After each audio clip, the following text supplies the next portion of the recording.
हरिओम. राजा जनक आणि सर्वज्ञानी श्री अष्टावक्र यांचा ज्ञानसंवाद. अष्टावक्र गीता,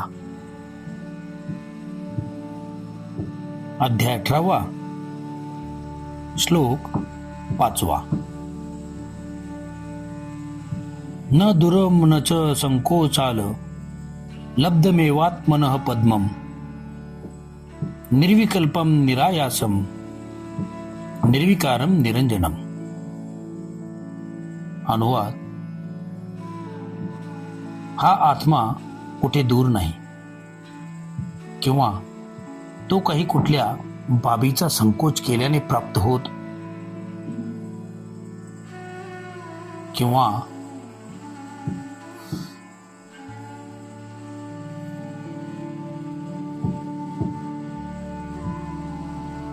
अनुवाद.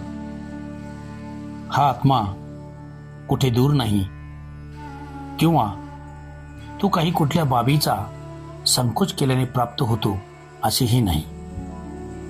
तो निर्विकल्प आहे, प्रयत्न विरहित आहे, निर्विकार आहे आणि निर्दोष आहे. विवेचन. या सूत्रात अष्टावक्र स्वामी आत्म्याची स्थिती व त्याचे वैशिष्ट्य स्पष्ट करताना सांगतात की आत्मा काही कुठे 7व्या स्वर्गात नाही, तो कुठल्या अदृश्य दुनियेत नाही किंवा स्वर्गात नाही, हिमालयात नाही व मठ मंदिरात नाही. अशा कोणत्याच ठिकाणी तो नाही की ज्यामुळे तो शोधावा लागेल. कोणत्या बाबीचा संकोच केल्याने तो प्राप्त होतो असे सुद्धा नाही. तो आपल्याच आत विद्यमान आहे व सदैव उपलब्ध आहे. केवळ आपले ज्ञानचक्षु उघडून बघण्याचे काम आपल्याला करावयाचे आहे. स्वतःच्या पूर्ण जागृत अवस्थेत त्याला प्राप्त करायचं आहे. विकारांची धूळ पुसायची आहे. घाणेरड्या आरशाला स्वच्छ करायचे आहे, म्हणजे त्यात आत्मा आपोआप दिसू लागेल. विचारांच्या घनदाट ढगामुळे आत्मसूर्याचे दर्शन होत नाही. सर्व उपासना पद्धती या विचारांची आंदोलने स्थगित करण्याच्या पद्धतीत आहेत. आत्मा विकल्प विरहित आहे. तुम्ही निर्विकल्प झाल्यावरच तुम्हाला त्याचे ज्ञान होऊ शकते. तो प्रयत्न विरहित आहे. त्याला जाणून घेण्यासाठी कोणतेही प्रयत्न करायचे नाही. तो निर्विकार आहे. त्याच्याच कोणतेही विकार नाही. वैज्ञानिकांच्या तत्वासारखा तो शुद्ध आहे.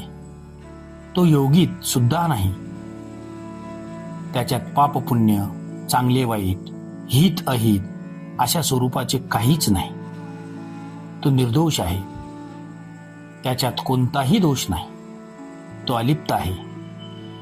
त्याचे स्वरूप बदलता येत नाही, कारण तो विकृत होऊ शकत नाही.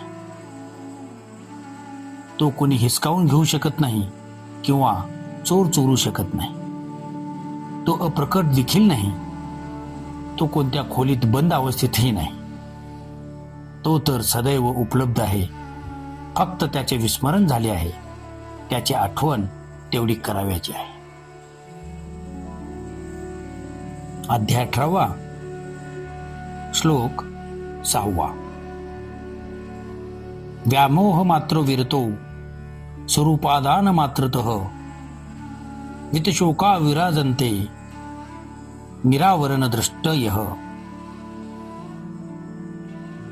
अनुवाद. सर्व मोहपाशातून मुक्त होऊन आपल्या सत्य स्वरूपाचा स्वीकार केल्यानंतरच शोकमुक्त व निर्मल निर्विकार दृष्टीच्या पुरुषाच्या गौरवात वृद्धी होते. विवेचन. आत्मस्वरूप ओळखलेल्या व्यक्तीबद्दल मुनिश्रेष्ठ स्वामी अष्टावक्र सांगतात की प्रापंचिक संसारातील सर्व विषयांच्या मोहातून मुक्त झाल्याशिवाय आत्मस्वरूप प्राप्त होऊ शकत नाही. आत्मज्ञान प्राप्त करावयाचे नसते, फक्त त्याच्या प्राप्तीमधील अडथळे दूर करायचे असतात. दृष्टी तर तीच आहे. मोहाच्या आसक्तीने ती संसारातील विषयात गुंतवाल तर सर्वत्र संसार दिसू लागतो. मोह नष्ट झाला तर नजरेतून संसार अदृश्य होईल व फक्त आत्माच दिसू लागेल. मग प्राणी, पशु, पक्षी, अन्य व्यक्ती, फार काय दगडात सुद्धा त्या परमात्म्याचे दर्शन होईल. याप्रमाणे आत्मस्वरूपाचा बोध झाल्यावर हर्ष, शोक, दुःख, सुख अशा सर्व प्रकारच्या द्वंद्वाबद्दल व्यक्ती उदास होते. त्याच्या वैचारिक दृष्टीत कोणताही विकार नसतो. दृष्टी पूर्णपणे निर्विकार व स्वच्छ असल्याने मोह, ममता, माया, राग, लोभ, द्वेष, घृणा त्याच्यावर प्रभाव टाकू शकत नाही. अशा पुरुषाची वैचारिक निष्ठा सत्यमेव होऊन जाते. तो स्वतःच सत्य स्वरूप होतो. अशा पुरुषाचे ही स्थायी जणू सत्यच मूर्तिमान होते. अशा पुरुषाच्या गौरवात सतत वृद्धी होते व असा पुरुष शोभून दिसतो. अध्याय 18 श्लोक 7. समस्त कल्पना मात्र मात्मा सुप्तः सनातनः इति विज्ञाय धीरो हि किमभ्यस्यति बालवत. अनुवाद. सर्व जग केवळ कल्पना आहे. आत्माच सनातन व मुक्त आहे ह्याचे ज्ञान झाल्यामुळे धैर्यशील पुरुष बालकाप्रमाणे व्यवहार करतात. विवेचन. स्वामी अष्टावक्र म्हणतात की हे सर्व जग, या जगाचे अस्तित्व हे केवळ कल्पनेतच अस्तित्वात आहे. तुम्ही जगाची जशी चांगली किंवा वाईट कल्पना केली, जगाचे तसे स्वरूप तुम्हाला दिसते. तुमच्या या कल्पना शक्तीचेच नाव मन आहे. या मनाच्या नजरेने तुम्ही जगाचे वास्तविक रूप पाहता आणि जगाचे वास्तविक रूप पाहत नसून कल्पनेनुसार स्वतःला हवे तसे रूप कल्पित करून पाहतात. जर हा मनाचा अडथळा दूर झाला तर जगाचे वास्तविक स्वरूप फार भिन्न असल्याचे दिसून येईल. ही अज्ञानी दृष्टी हेच तुमचे बंधन आहे.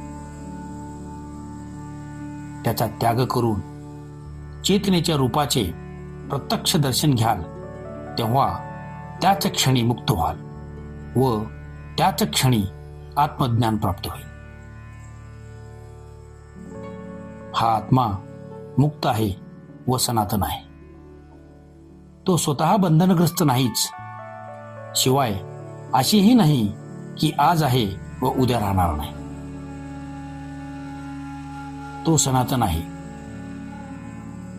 पूर्वीपासून आहे व पुढेही राहणार आहे. आत्म्याची प्राप्ती मेल्यावर होईल असेही नाही व स्वर्गात मिळेल किंवा ज्ञानी माणसाजवळ मिळेल असेही नाही. अज्ञानी माणसाजवळ आत्मा नसतो असेही नाही. फक्त माणसात असतो व पशुपक्ष्यात नसतो असेही नाही. आत्मा सर्वत्र आहे. सत्य एकच असते. त्याला हे जग सत्य वाटते, त्याला आत्मा असत्य वाटतो. पण आत्मज्ञानी माणसाला जग असत्य आहे व आत्माच सत्य आहे याचे ज्ञान व जाणीव असते. ही ज्याची त्याची दृष्टी आहे. जगाला सत्य मानणे हेच आत्म्यासाठी बंधन असते. जग सत्य मानवणे व वास्तवाला धरून नाही, खोट्या समजुतीमुळे खोटी बंधने निर्माण झाली आहेत. समजूत कृत्रिम म्हणून बंधने सुद्धा कृत्रिम आहे. मानी माणसाची कृत्रिम बंधने, खोट्या समजुती, भ्रम नाहीसे होतात, म्हणून तो मुक्त असतो. म्हणून त्याला अज्ञानी माणसाप्रमाणे प्रयत्न करावे लागत नाही. अज्ञानी माणूसच प्रयत्न करतो, अभ्यास करतो, साधना करतो.